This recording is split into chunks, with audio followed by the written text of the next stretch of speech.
সালাম আলাইকুম।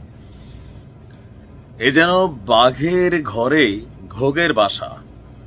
আমার এই কথাটার ব্যাখ্যাটা একটু পরেই বুঝতে পারবেন। তবে যেই সিচুয়েশনটা হয়েছে, এখান থেকে একটা জিনিস আসলে আমাদের স্বীকার করতে হবে। আমি ইয়াহুদি ধর্মের উপরে এবং ইয়াহুদি জায়ানবাদী যে একটা থিম আছে, এই দুটার মধ্যে নাকি পার্থক্য আছে। যে ইহুদি ধর্ম এবং ইহুদি বংশ, এটার মধ্যে একটা পার্থক্য নাকি আছে, আমি খুব ভালো জানি না। তো আমার কাছে মনে হচ্ছে আজকের ভিডিওতে আমরা যাদেরকে ঘোগ বলছি, সম্ভবত তারা ইহুদি ধর্মের অনুসারী, ইহুদি বংশের অনুসারী না। দুইটা নাকি দুই বিষয় আছে। আপনি ইহুদি ধর্ম পালন করা যতটা সোজা, ইহুদি বংশের অন্তর্গত হওয়া বড় কঠিন, কারণ এদের মেন্টালিটিটা টোটালি আলাদা। এই কথাগুলো কেন বললাম? আমাদের ফিলিস্তিনের গাজাতে যে যুদ্ধ চলছে এই মুহূর্তে, সেইখানে ইসরায়েলের যে সকল সেনাবাহিনী, বিমান বাহিনী বা নৌবাহিনীর যারা সামরিক কর্মকর্তা আছেন, তারা প্রত্যেকেই কি আসলে এই যুদ্ধটাকে এনজয় করছেন? আমরা যখন এটাকে অন্যায় মনে করছি, অযৌক্তিক মনে করছি, যে এই যে ঘটনাগুলো ঘটছে, হাজার হাজার মানুষের জীবন যাচ্ছে, এগুলো আসলে কতটুকু যৌক্তিক তাদের দৃষ্টিতে? তাদের মধ্যে এমন শত শত হাজার হাজার লক্ষ লক্ষ মানুষ আছেন যারা মনে করেন এই যুদ্ধটা হওয়া উচিত না, ওইখানে যা ঘটছে এটা অন্যায়।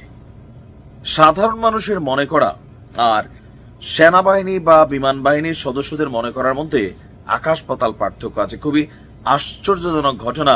আমি বিশ্বাস করি যে এই ঘটনায় তাদের যে অন্তরের পরিবর্তন, যে ডাক বা যেই জিনিসগুলো তারা ফিল করছে, এটা একটা ঐশ্বরিক কর্মকাণ্ড।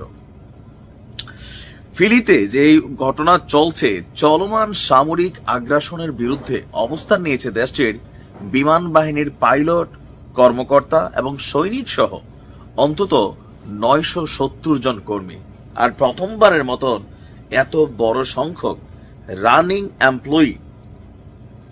এই অভিযানের মূল সারির নেতৃত্বে কিন্তু আছে বিমান বাহিনী, কারণ তারাই আকাশপথে এই ঘটনাগুলো ঘটায়। তো এদের মধ্যে এত বড় সংখ্যক একটা টিমের এই যে বিদ্রোহ, এটাকে কিন্তু স্বাভাবিকভাবে হজম করতে পারছে না সরকার। এই ঘটনায় ক্ষুব্ধ হয়ে ইসরায়েলি সরকার বিমান বাহিনীর কমান্ডাররা, মানে যাদেরকে বড় বড় পদগুলোতে দিয়ে রাখছে, তারা এই সকল কর্মীকে 970 জনকে বহিষ্কারের হুমকি দিয়েছেন, পাশাপাশি জেলেরও ঘোষণা দিয়েছেন। আর আমি যে কথাগুলো বলছি, এগুলা কই থেকে আসছে দেখেন, ইসরায়েলের সংবাদ মাধ্যম হারেজ, খুবই শক্তিশালী একটা গণমাধ্যম, তাদের বরাত দিয়ে এই প্রতিবেদন করেছে তুরস্কের সংবাদ মাধ্যম আনাদুলো এজেন্সি। আপনার ইসরায়েলি গণমাধ্যমটি বলছে যে বিমান বাহিনীর কমান্ডাররা গেল বুধবার গাজা উপত্যকায় যুদ্ধবন্ধের দাবিতে লেখা চিঠি থেকে তাদের স্বাক্ষর প্রত্যাহার না করলে পাইলট, অফিসার এবং সেনাসহ 970 জন কর্মীকে চাকরচ্যুতের পাশাপাশি তাদেরকে কোর্ট মার্শালের যে ইস্যুগুলো আছে সেইটারও মুখোমুখি হতে হবে বলে ঘোষণা দিয়েছেন। আর এদিকে কমান্ডাররা, রিজার্ভ সদস্য যারা আছেন, তাদেরকেও বলছেন তাদের মধ্যেও যদি সার্ভিসে থেকে যুদ্ধের বিরোধিতা করা হয় তবে তাদেরও বরখাস্ত করা হবে।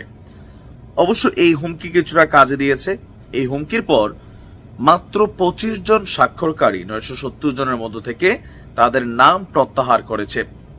বিমান বাহিনীর সিনিয়র কর্মকর্তা এবং পাইলট সহ চিঠিতে স্বাক্ষরকারীদের যুক্তি হচ্ছে, এই যে যুদ্ধটা হচ্ছে এটা রাজনৈতিক স্বার্থে হচ্ছে, নিরাপত্তা ইস্যুটা এখানে কোনোভাবেই কানেক্টেড না। মূলত ইসরায়েলের বিরোধী দলের সদস্যরা দীর্ঘদিন বলে আসছিলেন এই যে নিহুত যুদ্ধরা চালাচ্ছে, এটা সার্বভৌমত্বের নিরাপত্তার প্রশ্নে কোনো যুদ্ধ না, এটা টোটালি পলিটিক্যাল একটা মুভমেন্ট। আর তাদের এই বক্তব্য যখন বিমান বাহিনীর এই সার্ভিসে থাকা সেনারা ধারণ করে বসলেন, এটা কিন্তু এই মুহূর্তে একটা বিপরীত প্রতিক্রিয়া তৈরি হচ্ছে। তবে কমান্ডাররা বা সরকার সর্বোচ্চ চেষ্টা করবে যেন এই ধরনের ঘটনাগুলো বেশি ঘটতে না পারে। এটাতে কি হবে, ভাইরাসের মতন একের সাথে অন্য জড়িয়ে যাবে আর সিস্টেম এদের ডেস্ট্রয়েড হয়ে যাবে। বাট আমি অন্তর থেকে ধন্যবাদ জানাচ্ছি এই মানুষগুলোকে যারা এই সিদ্ধান্তটা নিয়েছেন। ভালো থাকুন। আসসালামু আলাইকুম।